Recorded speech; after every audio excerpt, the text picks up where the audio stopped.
Hey everyone, and welcome back to the channel. Today we're going to be breaking down the latest Deadlock patch that's come out recently on the 4th of June. It's a minor one, but Valve still don't know what they want to do with the urn. Let's have a look.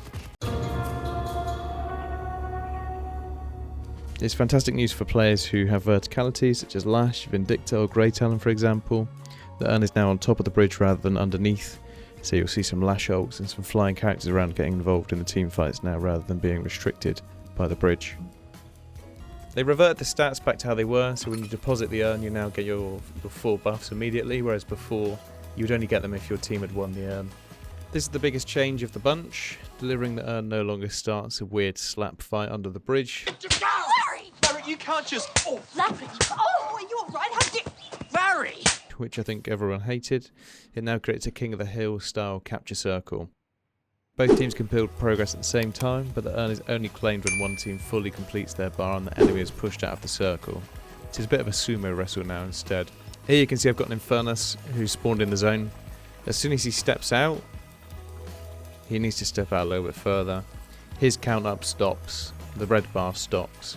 As soon as he steps back in, both teams are building progress because we're both in the circle. At a certain point, both teams will reach 100% or 99%.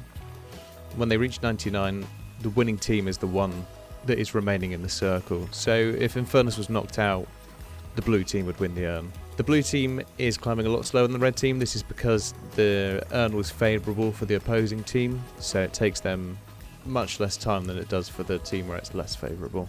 I do want to take some time here and appreciate the UI that they've created for this. I'm still not sure what's going on with the music.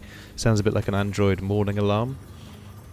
But it's great that you can see which characters are inside the zone, the percentage, and it's right there in the middle of the screen.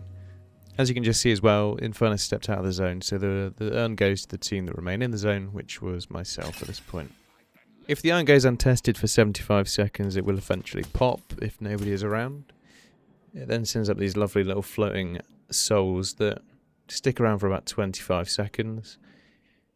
So there is always a chance that you could come back from spawn and get them. I'm not sure how worth that would be, but it's still interesting nonetheless. The rest of the patch notes are very minor, but all urn related. The most interesting part on here is the urn claim time. So for the unfavoured team, the claim time is 18 seconds, and the favoured team it's 6 seconds. I think it's great because this will stop people snowballing the urn, which I've experienced quite a lot in my games recently. They've also increased the amount of time you can rub with the urn before taking damage by 10 seconds. This felt incredibly short before. I felt like you could barely get to the urn deposit side before taking damage, just putting you at a disadvantage in the team fight anyway. And the rest of the patch notes are nothing of note, but let's see how this iteration of the urn goes. It feels like it's changing every week at this point, to be honest, but at least this one is better than the last one. Let me know in the comments your experience with the urn and how you think this will go. If you have any suggestions for the video style, I'd love to hear it. Thanks for watching. For more updates, don't forget to subscribe, and I'll see you next time. Bye.